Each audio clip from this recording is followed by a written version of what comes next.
1 Samuel, capítulo 7. Então vieram os homens de Quiriate-Jearim e levaram a arca do Senhor à casa de Abinadab, no outeiro, e consagraram Eleazar, seu filho, para que guardasse a arca do Senhor. Sucedeu que, desde aquele dia, a arca ficou em Quiriate-Jearim. E tantos dias se passaram que chegaram 20 anos. E todos a casa de Israel dirigia lamentações ao Senhor. E falou Samuel a toda a casa de Israel, dizendo: se é de todo o vosso coração que voltais ao Senhor, tirai dentre vós os deuses estranhos e os astarotes, e preparai o vosso coração ao Senhor, e servi a Ele só, e Ele vos livrará das mãos dos filisteus. Então os filhos de Israel tiraram dentre si os Balaíns e os astarotes, e serviram só ao Senhor. E disse mais Samuel: congregai todo o povo em Mispa, e orarei por vós ao Senhor. Congregaram-se em Mispa, tiraram água e derramaram perante o Senhor, jejuaram aquele dia e ali disseram: pecamos contra o Senhor. E Samuel julgou os filhos de Israel em Mispa. Quando, pois, os filisteus ouviram que os filhos de Israel estavam congregados em Mispa, subiram os príncipes dos filisteus contra Israel. O que, ouvindo os filhos de Israel, tiveram medo dos filisteus. Então disseram os filhos de Israel a Samuel: não cesses de clamar ao Senhor nosso Deus por nós, para que nos livre das mãos dos filisteus. Tomou, pois, Samuel um cordeiro que ainda mamava e o sacrificou em holocausto ao Senhor. Clamou Samuel ao Senhor por Israel, e o Senhor lhe respondeu. E enquanto Samuel oferecia o holocausto, os filisteus chegaram à peleja contra Israel. Mas trovejou o Senhor aquele dia com grande estampido sobre os filisteus, e os aterrou, de tal modo que foram derrotados diante dos filhos de Israel. Saindo de Mispa, os homens de Israel perseguiram os filisteus e os derrotaram até a baixa de Bet-car. Tomou então Samuel uma pedra e a pôs entre Mispa e Sem, e lhe chamou Ebenezer, e disse: até aqui nos ajudou o Senhor. E assim os filisteus foram abatidos e nunca mais vieram ao território de Israel, porquanto foi a mão do Senhor contra eles todos os dias de Samuel.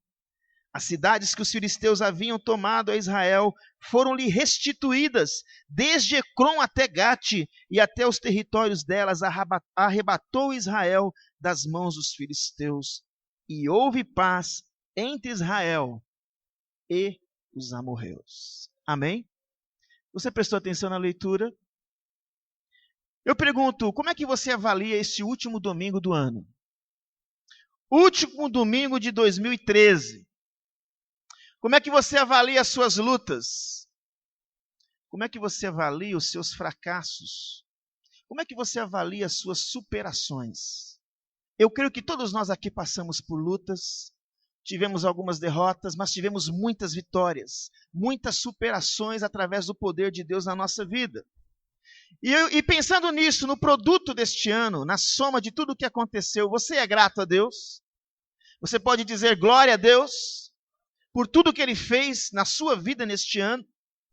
Meus amados, como é importante sermos gratos. Como é difícil para algumas pessoas serem gratas pelas coisas pequenas como pelas coisas grandes da vida. Como é difícil as pessoas celebrarem a vida. Em um mundo onde nós vemos tanta gente murmurando, muita gente não celebra os detalhes, as belezas naturais, os livramentos pequenos e invisíveis que não vemos, e até mesmo os grandes. E este momento que nós estamos passando agora, para virar o ano, é um momento de balanço, é um momento de reflexão, onde devemos avaliar as nossas vitórias, os nossos fracassos, como também aquilo que o Senhor requer de nós, para uma caminhada vitoriosa e frutífera em 2014. O texto que nós lemos tem muito a nos dizer quanto a este desafio. Se nós olharmos aqui para o contexto bíblico, nós vamos ver que havia uma guerra ferrenha entre Israel e os filisteus. E os filisteus eram inimigos históricos de Israel. Vocês lembram de Golias? era um guerreiro filisteu. E aqui, se você olhar os capítulos anteriores, nós vamos ver o sacerdote Eli, um homem velho, que tinha uma frustração muito grande no coração como sacerdote, porque seus filhos não acompanharam o seu sacerdócio de uma forma eficaz, de uma forma coerente. Esse homem estava triste com seus filhos, mas uma tristeza maior envolveu o seu coração. Quando ele recebeu a notícia de que os filisteus na guerra contra Israel levaram a Arca da Aliança, veio a notícia primeiro que os seus filhos morreram, foram mortos os dois. E em seguida veio a notícia que a Arca da Aliança fora roubada. Quando ele ouviu esta notícia, ele caiu da cadeira, quebrou o pescoço e morreu. E neste momento, a nora dele entra em trabalho de parto. Ela, com as notícias, fica desesperada. E morrendo, esta mulher dá à luz a um menino que recebe o nome de Icabode. Você daria um nome desse para o seu filho?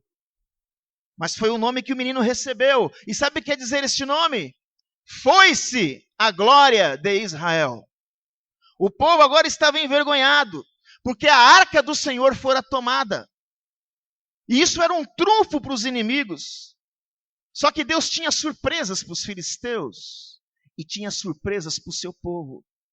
Porque a Arca da Aliança, quando ela é levada pelos filisteus, eles a levam para o templo do Deus deles, como uma afronta ao Deus de Israel, para o Deus Dagon. E no primeiro dia que a Arca da Aliança fica no templo, junto com a imagem de Dagon, a imagem de Dagon no outro dia aparece caída, com o rosto em terra, prostrada diante da Arca da Aliança de Israel. No segundo dia, a cabeça de Dagon e as suas mãos estão cortadas. E isso traz um desespero no meio dos filisteus, porque paralelamente a isto, Deus começa a punir com uma praga todo o povo filisteu, todas as 5 cidades dos filisteus. Começam a surgir tumores, em outras traduções, hemorroidas. E também ratos, uma praga de ratos sobre a cidade. E eles começam a clamar ao seu Deus que já está derrotado e envergonhado. E eles questionam ali entre os teólogos ali dos filisteus o que deveriam fazer. E eles decidem oferecer uma oferta pela culpa daquilo que eles haviam feito. Eles oferecem ao povo de Israel 5 tumores de ouro e 5 ratos de ouro, que representava 5 cidades e os 5 príncipes filisteus. E esse sacrifício, essa oferta de culpa, cobriria a culpa dessas cidades e do povo filisteu. E diante do medo deles, eles pegam a arca, querem tirar aquela arca de qualquer jeito daquele lugar, com essas oferendas, levam até a cidade de Bet-Semes. Ali na cidade, 70 homens curiosos vão ver o que tem dentro da arca, e quando olham para a arca, morrem. Isso traz mais temor diante do juízo eminente de Deus. E finalmente eles pegam a arca e levam para o povo de Israel na cidade de Kiriat Jeraim. E a partir daí, queridos, algo novo começa a acontecer com o povo. Um povo que estava com moral baixo, derrotados vergonhosamente. Um dos seus sacerdotes, dos seus religiosos, morre de desgosto. A arca é levada, mas depois é restabelecida. E a Arca da Aliança fica pelo menos 20 anos naquele lugar. As pessoas dali são abençoadas. E o povo começa a dirigir lamentações a Deus diante da percepção do juízo e da grandeza de Deus entre o seu povo e entre as nações pagãs.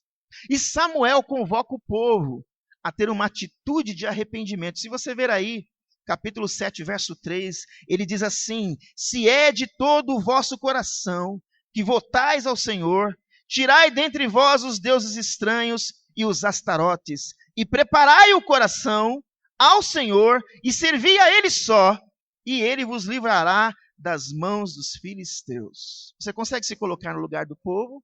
O povo assim, diante do Deus Todo-Poderoso. E Deus dá para eles uma oportunidade. Se vocês de todo o coração voltarem para mim, tirarem os deuses estranhos e prepararem o coração para mim, servirem a mim apenas, eu vou livrar vocês da mão dos filisteus. Eu vou dar vitória para vocês, eu vou dar alegria, eu vou dar celebração.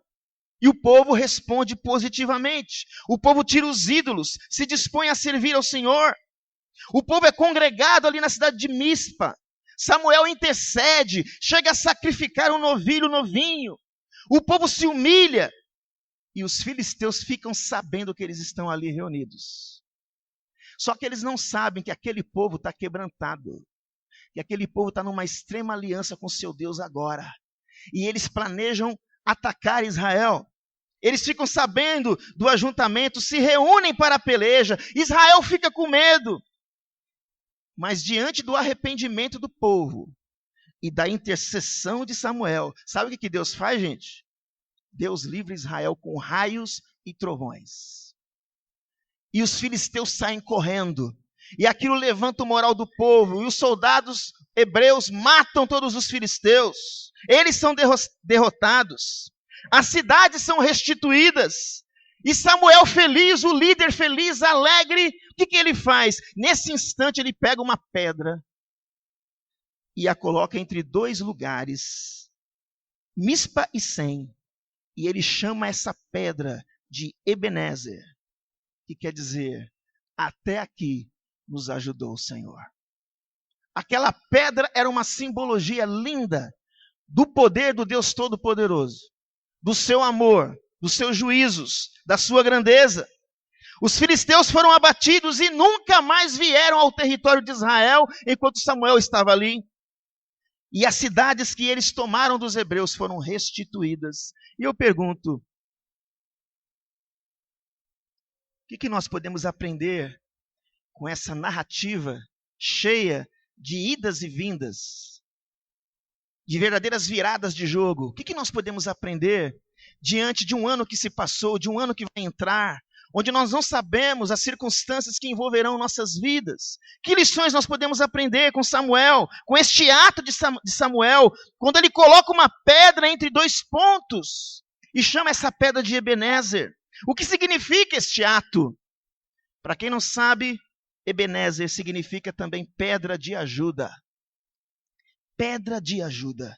O que Ebenezer tem a ver conosco, meus amados, nessa virada de ano? Primeiro significado de Ebenezer: prático para a vida. Aquela pedra, ela foi um marco de vitória. Um marco de vitória. Depois que Samuel levantou aquela pedra, todas as vezes que o povo passasse por ali, ou até mesmo as gerações vindouras, eles lembrariam que naquele lugar os filisteus foram definitivamente destruídos. É importante ressaltar que este marco de vitória, essa celebração, teve como prenúncio, escute bem isso, a disciplina de Deus. Às vezes, meu irmão, antes de uma grande vitória, escute bem isso, Deus vai disciplinar você. Deus vai trazer você para perto dele. Ele vai te corrigir. Ele vai te exortar, porque ele é um pai que ama. O povo de Israel colocava sua confiança, sabe aonde? Na arca. Ah, nós temos a arca da aliança, como se fosse um grande amuleto espiritual para eles. Só que Deus frustrou eles. Quando os filisteus chegaram, não teve arca de aliança que segurasse o juízo de Deus. Eu vou punir vocês, meu povo, porque vocês estão me desobedecendo, porque o coração de vocês está voltado para ídolos. Vocês querem usar a minha arca como aliança, não vão, como amuleto, não vão usar não.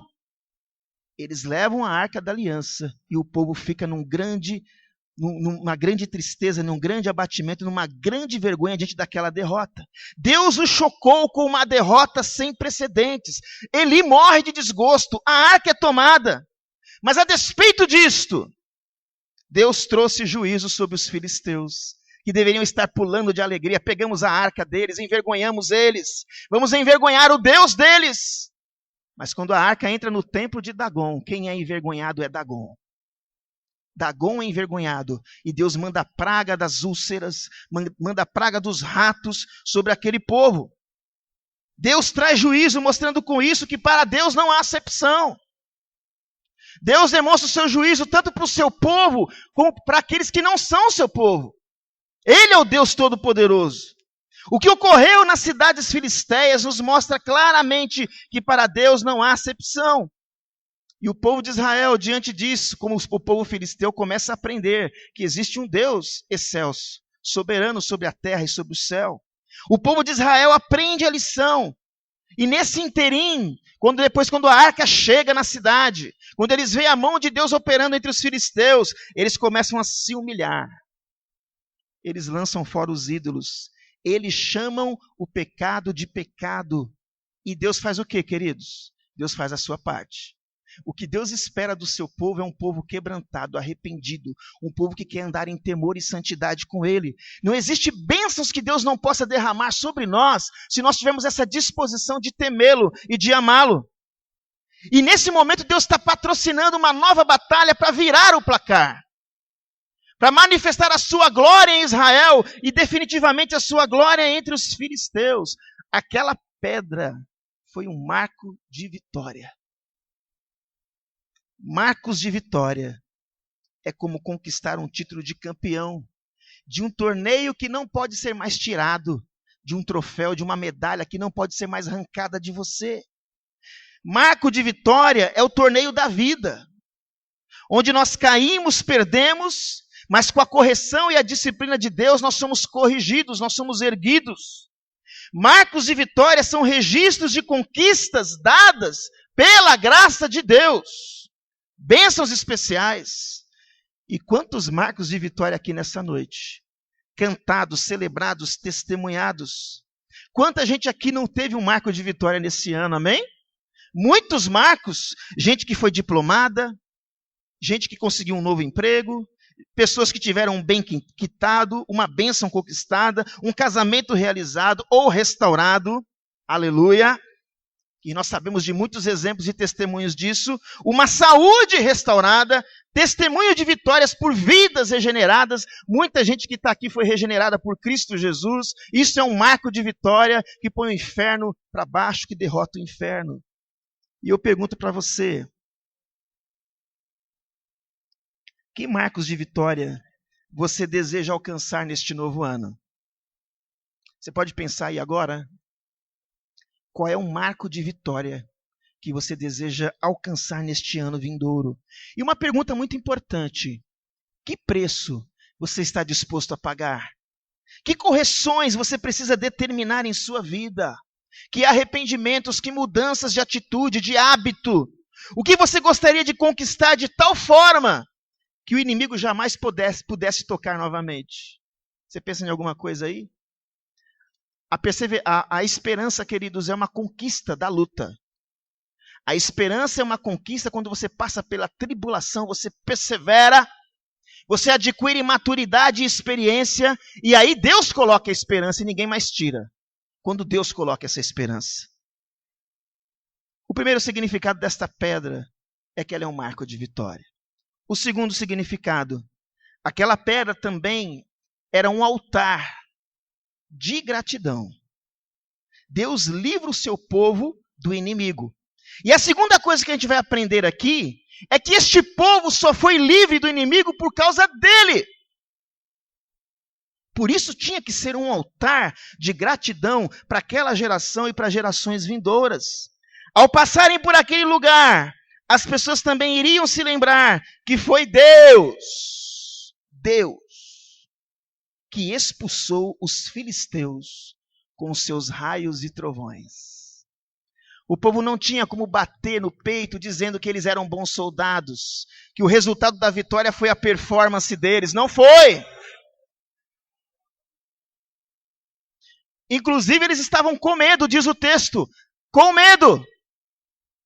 Mas o servo de Deus estava orando, intercedendo, houve um sacrifício, o povo jejuou, buscou, e Deus honrou aquele povo e a sua liderança diante daquele momento difícil, com raios e trovões. Ah, meus amados, diz aqui o texto no verso 10, enquanto Samuel oferecia o holocausto, os filisteus chegaram à peleja contra Israel, mas trovejou o Senhor. Como é bom quando Deus troveja. Quando você está tomado de medo, de insegurança, e Deus chega, Deus intervém, Deus age, Deus opera. Mas trovejou o Senhor aquele dia com um grande estampido sobre os filisteus e os aterrou de tal modo que foram derrotados diante dos filhos de Israel. Vocês lembram do Salmo 124, irmãos? Ah, se não fora o Senhor que esteve ao nosso lado, Israel que o diga. Quantas vezes nós somos tomados por circunstâncias, por pessoas que às vezes o diabo coloca na nossa caminhada para nos destruir.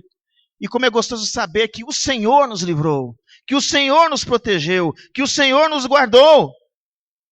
Nós não podemos perder de vista, queridos, que as misericórdias do Senhor é que são a causa de nós não sermos consumidos. A cada madrugada elas se renovam. Grande é a fidelidade do Senhor. Nós temos que celebrar a fidelidade de Deus, o seu caráter íntegro. Deus é um homem que não pode mentir. Ele tem as suas promessas. Ele não quebra aliança. Toda vez que você quebrar a aliança e se sentir machucado por isso, vá ao altar da gratidão. Ofereça a sua vida como oferta viva diante de Deus. E Deus vai restaurar você. Porque o sangue de Jesus nos purifica de todo pecado. Embora o adversário queira jogar coisas na tua cara, quando você vai para o altar de Deus e se humilha diante dele, ele no tempo oportuno vai exaltar você. Não foi isso que ele fez com Israel? No tempo oportuno. Você consegue, querido, avaliar as situações onde Deus interviu na sua vida? Os livramentos? Consegue avaliar isso? Os socorros? Aquela oração flecha num momento difícil, onde não tinha ninguém por perto? Você consegue avaliar, meu irmão, a presença de Deus no momento da angústia, das situações de impotência e de limitação, onde Ele interviu, onde você se sentiu fraco? É justamente isso. Deus espera que haja da nossa parte uma resposta de gratidão. Jesus curou certa vez 10 leprosos. Dos 10, quantos voltaram para agradecer? 1. Sabe por que aconteceu isso? Porque isso é o ser humano mesmo. É essa natureza miserável que nós temos. Nós somos ingratos. É mais fácil falar 10 palavras de murmuração, de crítica, do que 10 palavras de louvor, de exaltação e de glória a Deus. É uma coisa nossa, da nossa natureza caída. A ingratidão é uma marca do pecado, do nosso egoísmo. E hoje nós temos que levantar para Deus um altar de gratidão. Seja grato a Deus, porque você é salvo. Amém? Somos salvos, queridos, remidos pelo sangue do Cordeiro. De 7 bilhões para mais, você é um escolhido. Você já glorificou a Deus por isso? Já dobrou seu joelho, já glorificou a Deus? Muita gente não glorifica. E às vezes não faz isso porque está cheio de religiosidade. Ah, quando você entende o valor da salvação, como diz o autor aos Hebreus, para onde nós iremos? Como diz a palavra de Deus nos Evangelhos, para onde nós iremos se só o Senhor tem palavras de vida eterna? Hebreus diz, como escaparemos nós se negligenciarmos tão grande salvação?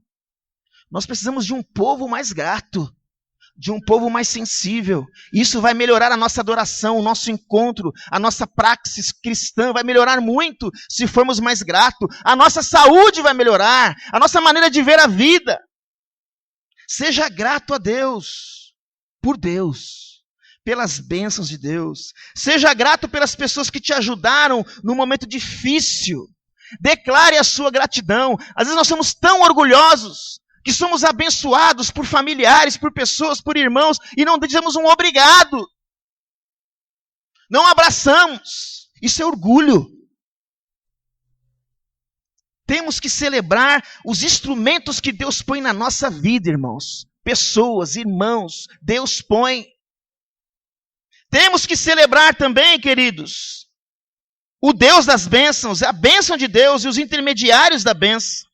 Há um ditado que diz que muitos guardam as flores para o momento do funeral. Aí é tarde demais. Será que você tem alguém para abraçar aqui hoje? Um irmão precioso, que no momento difícil te abraçou, orou com você, interviu por você, interviu na sua vida. Você é capaz de contar todas as bênçãos de Deus nesta noite e ver surpreso o quanto Ele já fez? Que hino que é esse? E no 63, conta as bênçãos. Dize-as, é muita bênção. E quanto mais sensível nós estivermos com o altar de Deus, mais desejo teremos de glorificar e exaltar esse Deus. Seja grato pela salvação, pelo perdão, pela sua família, pela igreja. Tem muita gente que não é grato pela igreja, fala mal da igreja.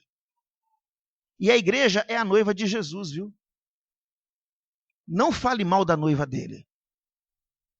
Ame essa noiva, como participante que você é deste corpo, desse edifício que se chama igreja.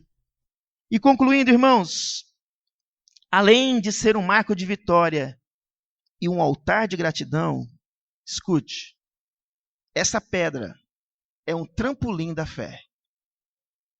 A pedra, ela simboliza ou ela nos dá a condição de usar toda a sua simbologia, tudo o que ela representa como um trampolim da fé.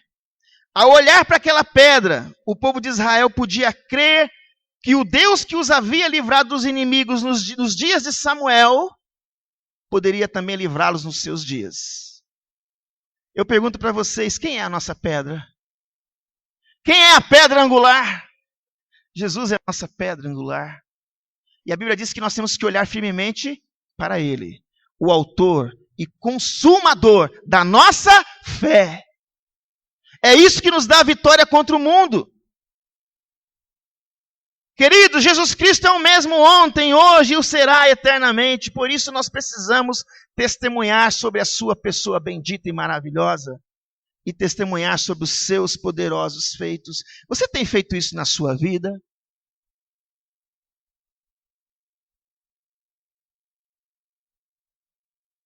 Você é um instrumento de trampolim de fé para as pessoas? Ou de desânimo? Ou de queda? Ou de escândalo? Escute bem. Ou de escândalo. Deus quer usar a sua vida, o seu testemunho, como um trampolim de fé para os outros. Por isso você precisa compartilhar o que Deus está fazendo na sua vida. Onde você trabalha, onde você mora, com seus familiares, com seus amigos. A Bíblia diz que o justo viverá por fé, e sem fé é impossível agradar a Deus. Como é gostoso ver Deus restituindo na nossa vida coisas que o inimigo roubou. E como é gostoso celebrar isso.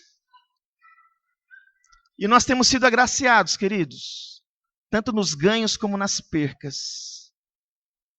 Eu não creio no triunfalismo e não creio no fatalismo. Triunfalismo é quando a gente quer a bênção a qualquer custo e queremos usar aquela forma, eu decreto, eu faço isso, eu faço aquilo. Você não é ninguém para decretar nada para Deus. Para começar, Ele é o Deus Todo-Poderoso, Ele é o Senhor. E nós temos que aprender a falar, seja feita assim, Senhor, a tua vontade. E quando nós oramos e pedimos como filhos e filhas, Ele pode intervir. Ele tem intervido? Muitas vezes, não é verdade, irmãos? Por isso que eu não creio no triunfalismo, eu creio que Deus responde às orações. Eu não preciso ter uma palavra orgulhosa em relação àquilo que Deus pode fazer por mim. Não tenho que ficar dando fórmulas e receita de bolo para as pessoas serem vitoriosas. Porque Deus trabalha na vida dos seus filhos de maneiras diferentes. E eu também não creio no fatalismo, quando as pessoas decretam a destruição para o outro. Porque Deus pode fazer novas todas as coisas. Ele tem este poder. Amém? Ele tem. Por isso essa pedra ali em Israel, que Samuel ergueu, é um trampolim de fé. E hoje é dia de nós trazermos à memória aquilo que pode nos dar esperança. Como é que você está terminando o seu ano? Com esperança? Com expectativa? A despeito dos inimigos, você crê que Deus pode virar o jogo? A despeito das circunstâncias? Olha para Israel. A arca foi levada, acabou, o amuleto levaram. O sacerdote Eli morreu.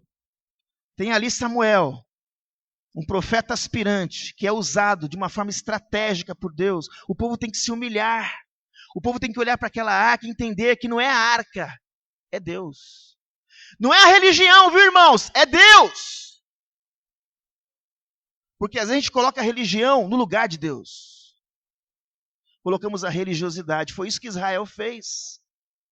E a religiosidade sempre terá como marca, como acompanhante, a hipocrisia.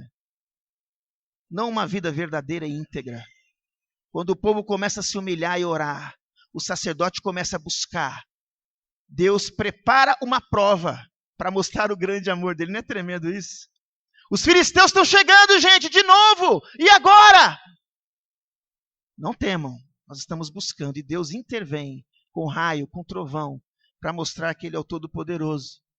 E Ele age de uma forma inesperada quando nós cremos no seu maravilhoso poder. Lembre-se sempre, queridos, que todo o processo de restauração de Israel, que em todo o processo foi necessário a disciplina de Deus. Será que você tem que passar por alguma disciplina? Isso aqui é muito sério que eu vou dizer agora. Será que temos que passar por alguma disciplina para entendermos o amor dele? Será que alguém aqui já não está em disciplina? Deus quer abençoar você, porque como um pai que ama, Ele corrige, Ele repreende, para que Ele possa dar presentes melhores no futuro. Foi o que Ele fez com Israel. Mas foi importante a disciplina. Lembre-se que em todo o processo de restauração, Deus não deixou de fazer justiça, porque Ele foi lá no arraial dos filisteus e os puniu. Lembre-se que neste processo de restauração, Deus nos chama à busca. Para que você possa celebrar a bênção, você tem que buscar. Por isso que os salmos de lamento na Bíblia são maravilhosos. Às vezes o salmista está num caramujo existencial, triste, abatido, ondas de morte sobre ele, mas quando ele clama ao Senhor, Deus vem ao seu encontro. Deus pode criar realidades lindas, meus amados, aqui neste lugar, para famílias que estão aqui. Você crê nisso? Através da sua palavra, através dos referenciais da sua palavra, dos símbolos da sua palavra. Deus pode fazer coisas lindas entre nós. Lembre-se que os altares erguidos acontecem ao longo das lutas.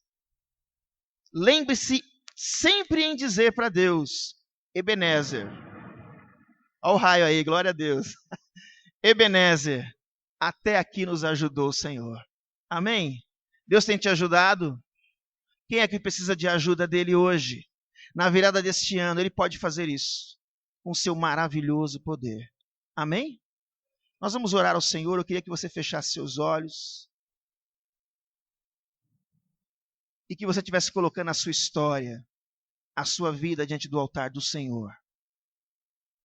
Ele quer que você, em nome de Jesus, através das memórias resgatadas das vitórias, Ele quer que você construa, através dessas memórias, marcos de vitória, altares de gratidão e um trampolim para a tua fé e a fé dos outros. Muita gente pode ser abençoada através de você, irmão. Quando você testemunha, quando você glorifica a Deus, quando você não tem vergonha de falar dos seus poderosos feitos na sua vida. E aqui nós podemos representar muita gente. Imagine cada pessoa aqui, cada família aqui fazendo isto. Quantas vidas nós não podemos alcançar e influenciar e transformar? O Deus Todo-Poderoso quer fazer isso. E Jesus Cristo é a nossa pedra angular, e quer marcar a nossa história, a nossa caminhada.